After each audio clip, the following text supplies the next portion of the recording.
Sejam todos bem-vindos ao canal Advogado Completo. Meu nome é Ravi Savaia e hoje eu vou conversar com vocês sobre o título do vídeo é Princípios Processuais.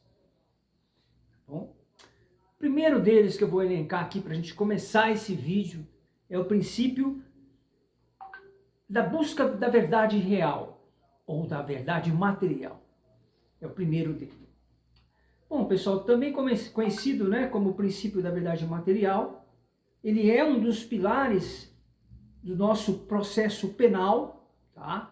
Esse princípio representa o dever do Estado e do juiz de buscar, na medida do possível, a reconstrução fiel dos fatos que realmente aconteceram.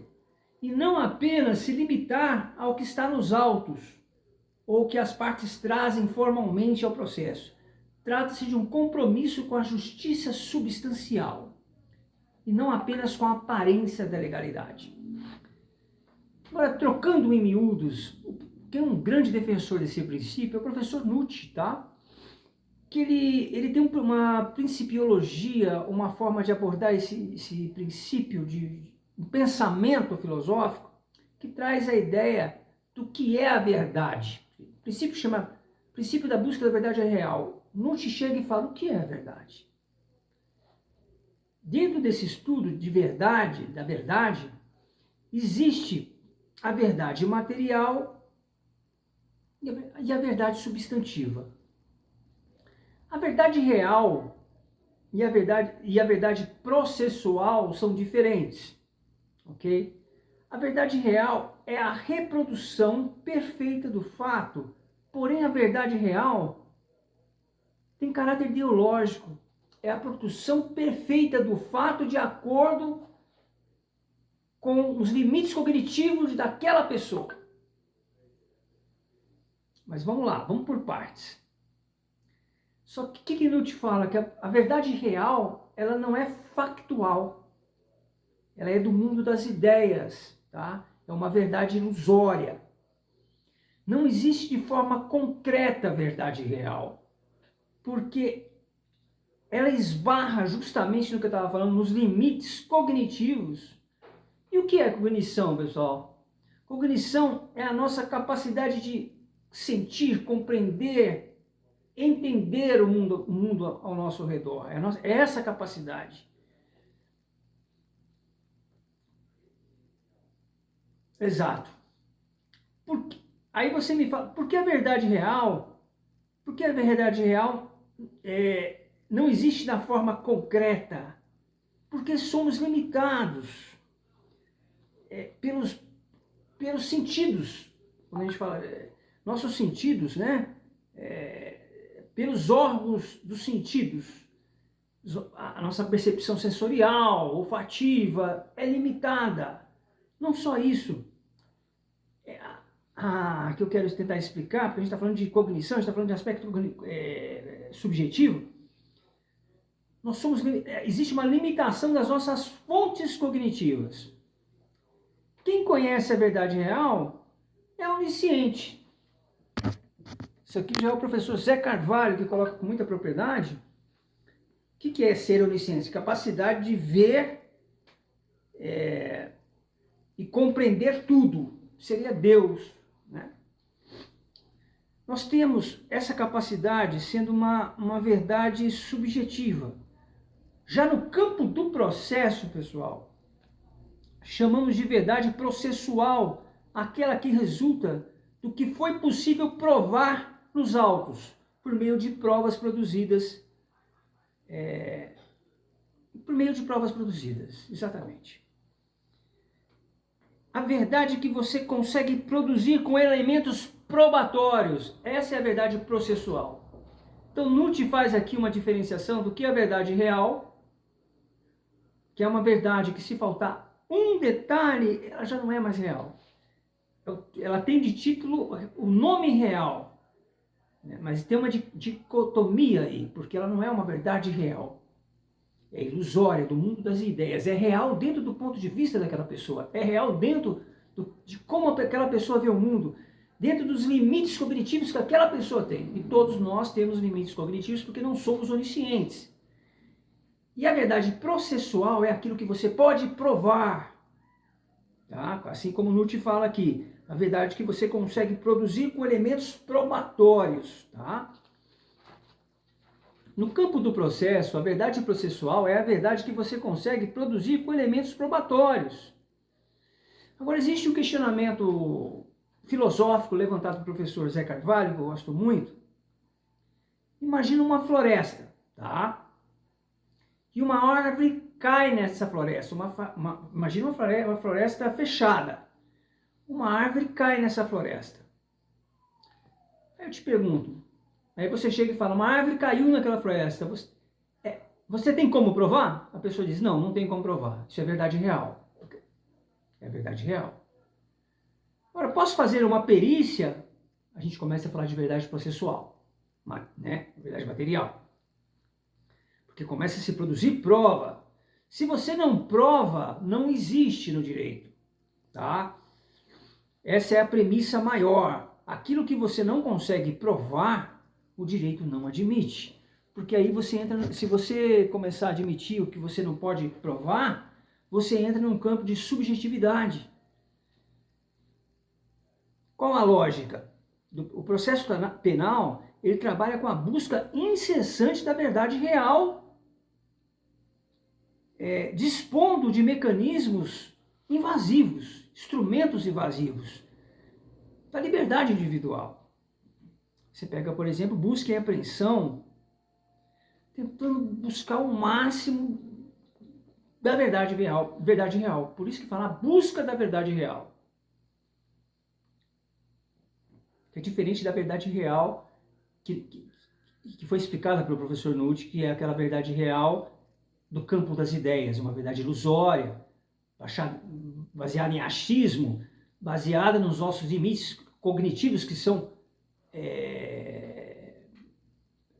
limitados, né? Quando você começa a compreender a estrutura do processo penal, é muito mais, você percebe que ele é mais invasivo e amplo do que o processo civil. Você pega uma interceptação telefônica, já no processo civil não pode, tem uma lei lá que não deixa. O processo penal há uma busca mais próxima da verdade real, porque é a última ratio, tutela os bens essenciais, é uma tutela mais forte, onde a intervenção da liberdade é mais forte. Via de regra, no civil, é tirar dinheiro. Quem provoca dano em alguém tem o dever de repará-lo. Indenização. Civil é isso, não desmerecendo o civil. Mas para Nutt, a verdade real, ideológica, a reconstituição dos fatos, nessa pretensão, esbarra nos nossos obstáculos inevitáveis cognitivos. A limitação cognitiva do ser humano, né? E o que é essa cognição? A capacidade de conhecer, compreender, interpretar a realidade. É sempre limitada pelas condições sensoriais, emocionais. Não há como garantir que uma testemunha recorde exatamente dos fatos. No processo penal, a busca da verdade real, essa busca ela é veemente, com o máximo de empenho. Isso justifica a existência de instrumentos rigorosos e invasivos, como a busca e apreensão, a domiciliar, a quebra do sigilo bancário e fiscal e outras medidas mais excepcionais, jurisdicionais. Agora eu vou falar do princípio da oralidade.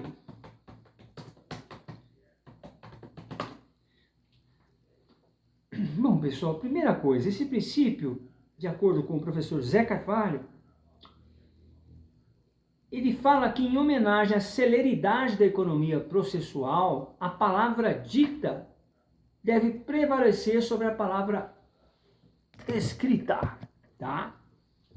Isso significa que o processo, desde as suas fases iniciais até a decisão final, deve privilegiar a realização de atos da forma oral.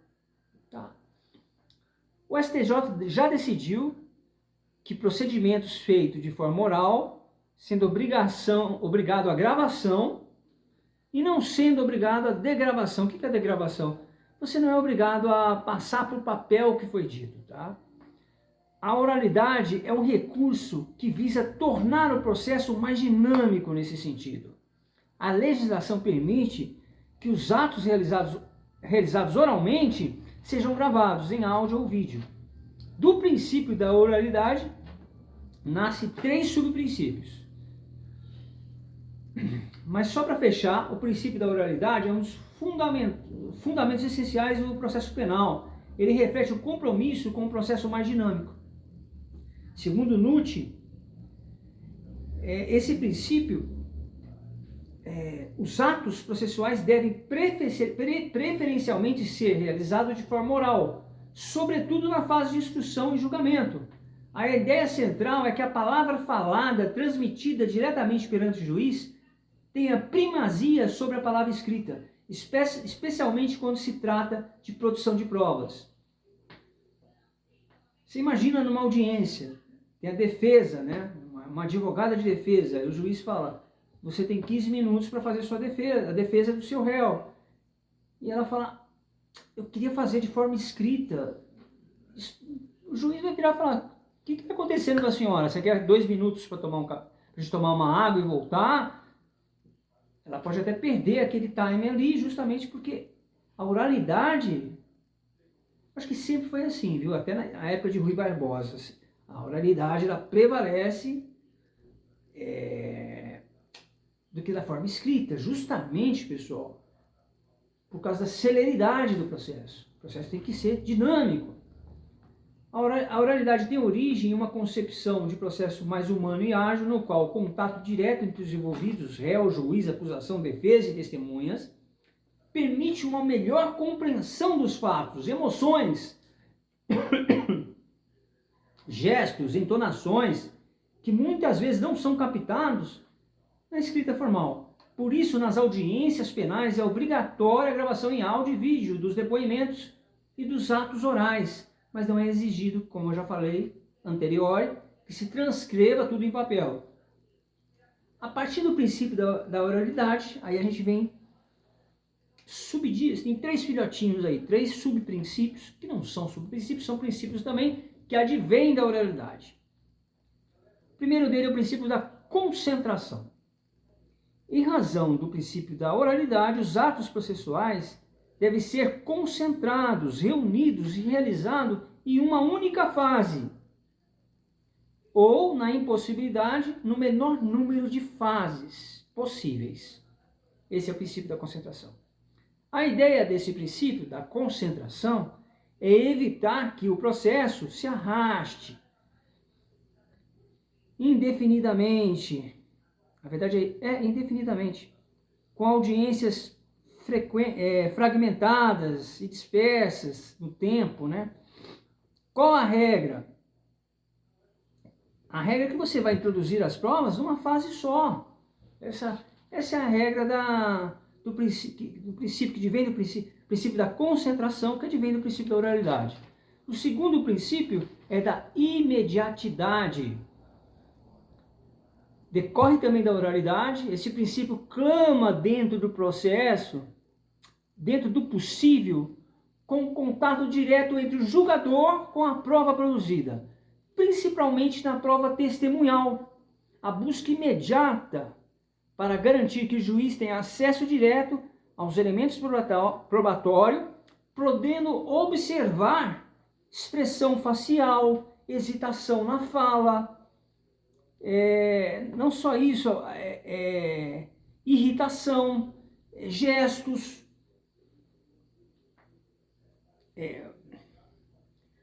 Alguns autores são contra o princípio da imediatidade, porque para ele as impressões pessoais não podem influenciar na convicção do juiz.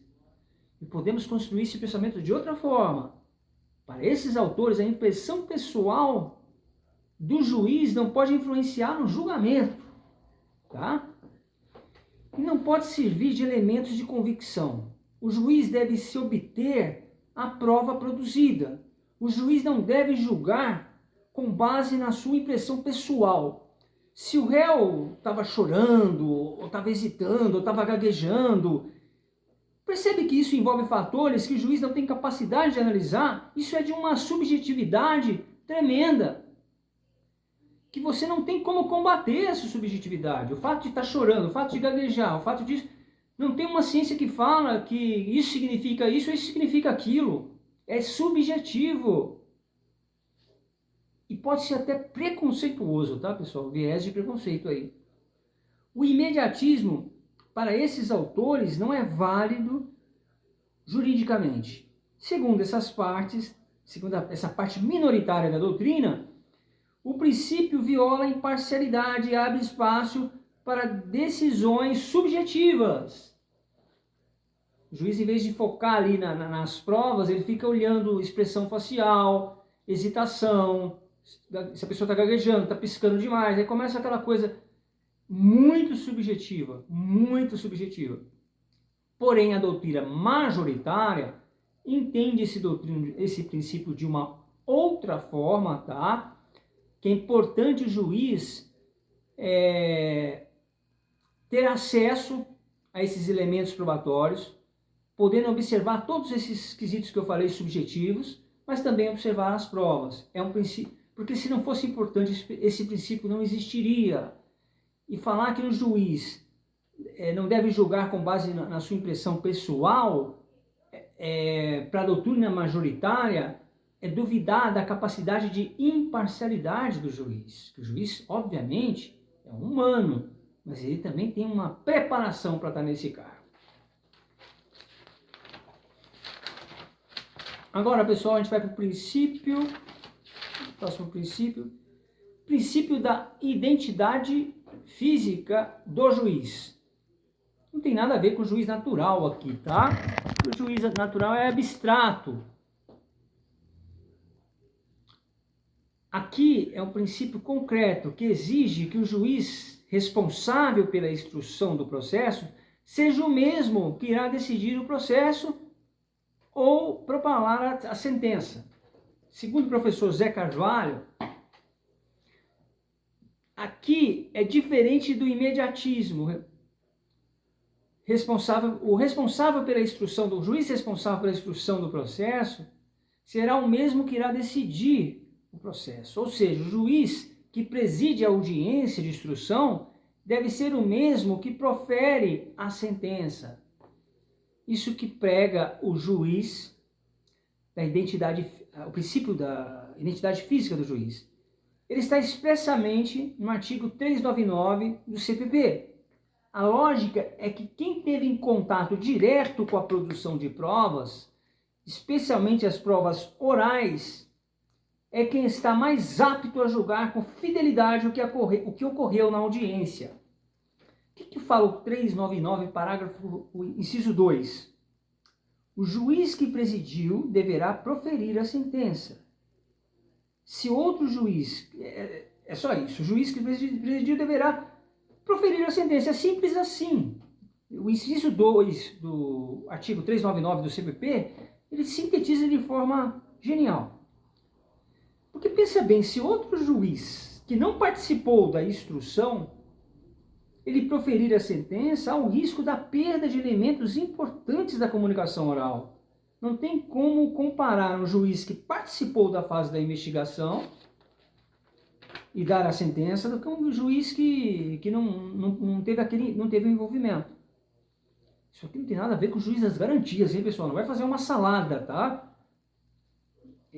Esse princípio, a síntese deles é o seguinte: juiz que presidiu a audiência de instrução, principalmente, por exemplo, deve proferir a sentença, porque ele está envolvido ali, ele entende o processo. Se entra um juiz que não participou daquela audiência, ele pode perder muitos elementos probatórios que vai interferir no julgamento eficaz, eficiente, tá? E justo. Princípio da indivisibilidade da ação privada. Primeira coisa, pessoal, que a gente tem que explicar, de acordo com o professor José Carvalho, que não existe ação privada. A ação é de iniciativa privada. Tá? que é fiscalizada pelo MP, segue o rito do nosso judiciário, porque senão dá a impressão que não é uma ação privada, é uma exceção daquelas características da jurisdição, né? Que ela é estatal, e a ação privada ela não está desvinculada do Estado, como alguns autores falam erradamente, tá? A ação penal privada não é possível de divisão, é isso que esse princípio fala. Ela deve ser obrigatoriamente interpretada, deve ser interposta contra todos os agentes. O particular autor da ação não pode optar por qual autor ele vai processar ou não. A omissão perante um dos autores que ele está processando gera a extinção de punibilidade de todos os autores. O fundamento desse princípio, pessoal, é que no direito processual penal a busca, a reafirmação do pacto social são instrumentos de justiça criminal. Permitir a divisibilidade da ação penal permitiria ser um instrumento de opressão e não de justiça, talvez até de vingança, né? Ou seja, a ação privada não pode ser parcial ou seletiva. De acordo com esse princípio, o autor, o querelante, é obrigado a incluir todos os possíveis autores do fato no polo passivo da ação. Caso deixar sem justificativa um de fora, excluído da ação, do polo passivo, um dos agentes, haverá extinção de punibilidade de todos que estão no polo passivo, os querelados. Se fosse permitir a divisibilidade, abriria espaço para a vingança. Uma vítima, em vez de processar todos que ofenderam ela escolhe apenas um dos ofensores por questões subjetivas ou de conveniência pessoal. Isso comprometeria a seriedade do jus puniendi do Estado, que é o dever de punir do Estado, e o transformaria o processo penal em um instrumento de coação, um instrumento de vingança, pervertendo o ideal do jus puniendi, que fala jus puniendi, né? Princípio da comunhão das provas. Pessoal, uma vez produzida a prova nos autos, independentemente de quem tenha requerido, MP, defesa, acusação, ela se desvincula da parte que a produziu e passa a integrar um acervo probatório do processo como um todo. Uma vez produzidas, as provas perdem seu vínculo de origem, passando a figurar como provas processuais. Já não é mais provas da defesa, da acusação, é provas processuais perdendo seu vínculo de origem.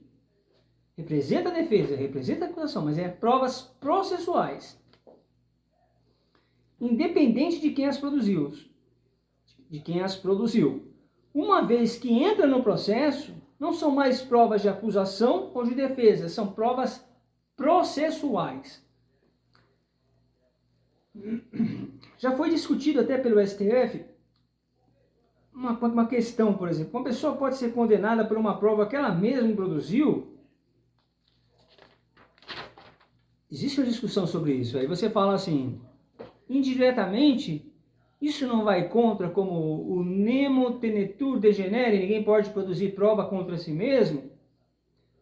Você não pode ser coagido a produzir prova contra si mesmo, ou induzido, ou compelido a produzir prova contra si mesmo. Mas a partir do momento que a prova passa a ser processual e aquela prova não houve coação, se o réu produziu espontaneamente a prova contra si mesmo, não há violação, tá? E ela passa a ser uma prova processual e uma prova válida. Se o acusado entrega voluntariamente um documento que o incrimine, essa prova é válida, não houve coação. Se houver coação, aí entra o princípio do nemo nemo degenere, agora, significa o seguinte, não é permitido produzir prova contra si mesmo. Porém, se for espontânea, virou prova processual, é prova válida. Se a pessoa entregou um documento que incrimina a si próprio, ela vai responder por isso porque é uma prova válida. Porque não houve violação, não houve coação. Princípio do impulso oficial ou inércia jurídica, inércia da jurisdição. Só a inércia a gente sabe que é uma característica da jurisdição, né? Nesse princípio, a jurisdição do tribunal não atua de ofício, precisando de provocação das partes.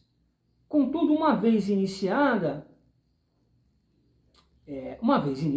o juiz tem um dever jurídico de continuar o processo. Uma vez provocada a jurisdição, cabe ao juiz conduzir o processo até o final, impulsionando com vistas à entrega da prestação jurisdicional. O juiz vai estar impulsionando com vista à entrega daquela jurisdição que foi provocada. O que é provocada? Você lembra daquele princípio da inafastabilidade da jurisdicional, que significa que toda ameaça de direito, eu vou até pegar na letra daqui para dar uns brancos. Toda lesão ou ameaça de direito terá que ser... Como é que é essa... Deixa eu pegar direitinho.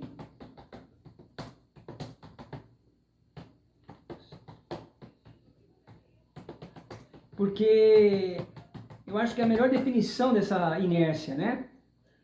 E dessa provocação, que a jurisdição só funciona sendo provocada. A lei não excluirá da apreciação do Poder Judiciário lesão ou ameaça de direito.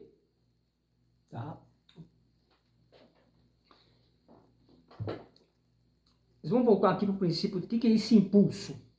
Como eu já falei, impulsionando com vistas à entrega da prestação jurisdicional. Esse impulso significa que o juiz não depende da iniciativa das partes para dar andamento nas partes processuais, como, por exemplo, designar audiência, intimar testemunhas.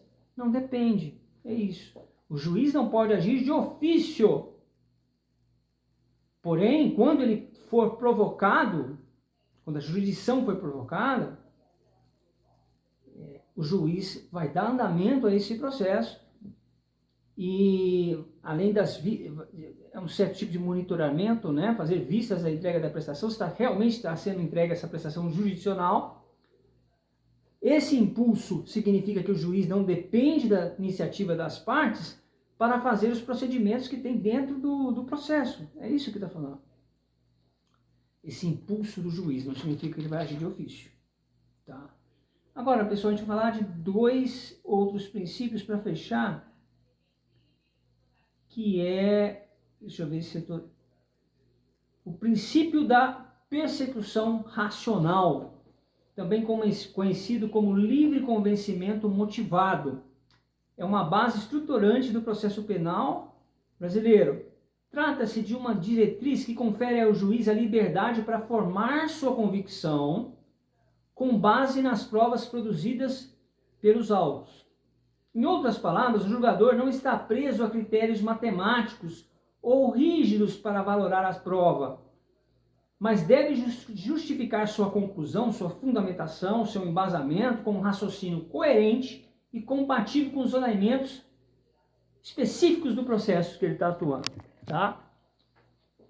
Esse princípio está expresso implicitamente no artigo 93, inciso 9 da Constituição Federal, que exige fundamentação de todas as decisões judiciais. E também no artigo 155 do Código de Processo Penal, que afirma que o juiz formará sua convicção pela livre apreciação das provas produzidas em contraditório judicial. Essa norma reforma a ideia de que há hierarquia entre provas. E o juiz pode considerar mais convincente o depoimento de uma testemunha do que uma perícia técnica. Você vê a relativização e a dinâmica de um processo. Desde que fundamente de forma adequada. No entanto, apesar dessas liberdades na apreciação da prova, existem exceções ao princípio da persuasão racional. Essas exceções limitam e determinam situações em que o poder do convencimento do julgador exige que ele siga critérios específicos estabelecidos pela legislação. São duas. Primeiro é o sistema da íntima convicção. A primeira exceção ao princípio da persuasão racional é o chamado sistema da íntima convicção, adotado exclusivamente nos tribunais do júri. Nesse sistema, os jurados, que são cidadãos leigos, não precisam fundamentar sua decisão, bastando responder aos quesitos formulados pelo juiz presidente. A decisão do júri é, portanto, baseada na convicção das pessoas do jurado e não é uma motivação jurídica. O artigo 5º, inciso XXX V3, a linha C da Constituição Federal reconhece expressamente que esse sistema, ao afirmar que a soberania dos vereditos é uma garantia do tribunal do júri. Por exemplo, imagine um julgamento por homicídio em que o réu sustenta legítima defesa e as provas estão divididas. Ainda que a defesa apresente argumentos técnicos consistentes, os jurados podem, por sua íntima convicção, rejeitar a tese e condenar o acusado, sem necessidade de expor os motivos. Essa característica é vista, pessoal, por alguns doutrinadores como um traço democrático do júri, mas também é criticada por outros que veem aí um risco de decisões arbitrárias ou influenciadas por fatores extrajurídicos. Por isso que o professor Zé Carvalho não gosta muito do júri, porque são leigos, pessoal. Claro que ele vai ter um embasamento para defender essa ideia dele, que ele não curte muito júri, tribunal de júri, mas ele tem um embasamento melhor. Eu não vou falar por ele aqui. Seria até leviano. Segunda exceção, prova legal ou tarifada. A segunda exceção ao princípio da persuasão racional é o sistema da prova legal ou tarifada, que impõe ao juiz a obrigatoriedade de certas formas de prova para que determinado fato seja validadamente reconhecido. Aqui a liberdade do julgador é suprimida. Ele não pode decidir com base em qualquer prova, mas apenas aquelas que a lei exige como válidas para a determinação dos atos e fatos jurídicos. Para determinados atos e fatos jurídicos. Um exemplo clássico é a certidão de casamento. Para que alguém comprove ser cônjuge de alguém, não basta a testemunha dizer que os dois vivem juntos ou que têm filhos em comum. A lei exige a prestação de uma certidão de casamento civil, o que é um documento oficial, produzido pelo cartório, a escritura de um documento, de um terreno que você compra. Propriedade de imóvel exige o registro em cartório, não é nem escritura, é o registro, né? É o registro em cartório. Esses exemplos são são provas tarifadas, tá? Que estabelece, que são obrigatórias, tá? Que é uma exceção. A regra é objetiva, clara, visa garantir segurança jurídica e padronização dos critérios de prova. Portanto, o princípio da persuasão racional confere ao juiz autonomia para analisar as provas de forma livre, mas essa autonomia não é absoluta. Ela deve seguir critérios racionais e jurídicos e nunca decidir com base em preferências pessoais, preconceitos, suposições sem base probatória. Para fechar, o princípio da colegialidade está relacionado à forma como se organiza o julgamento em sede recursal. Segundo essa lógica, os tribunais de segundo grau e instâncias superiores devem decidir de forma colegiada, ou seja, por meio da deliberação de um grupo de julgadores e não de forma isolada. O principal objetivo desse princípio é garantir uma cognição mais ampla e qualificada dos recursos interpostos, permitindo que diferentes magistrados analisem os mesmos autos, confrontem teses jurídicas e cheguem a uma conclusão fruto de um debate dialético e da diversidade interpretativa. Na prática, isso significa que, ao julgar o recurso de apelação, por exemplo, o caso será analisado por uma turma ou câmara composta por 3 ou mais desembargadores ou ministros, que deliberarão em sessão pública com direito a sustentações orais das partes, à exposição dos votos. Esse formato garante que a decisão não seja fruto de uma vontade de um único juiz, mas de um corpo colegiado. o que confere maior legitimidade e imparcialidade técnica ao julgamento. Mesma coisa que você se deu mal numa prova, você pode virar e falar, aquele professor está me perseguindo. Mas se você se deu mal numa banca, a banca está te perseguindo, entendeu? Dá mais legitimidade quando tem mais pessoas julgando. Além disso, o princípio da colegialidade busca ainda promover o compartilhamento do fardo decisório. Julgar, especialmente em matéria penal, é um ato de extrema responsabilidade, muitas vezes com consequências irreversíveis. Ao dividir essa responsabilidade entre vários magistrados, o sistema processual busca não apenas minimizar o erro judiciário, mas também proteger o julgador individual diante de eventuais pressões externas ou dilemas morais. Fechamos o vídeo de hoje, pessoal. Um vídeo top com vários princípios processuais.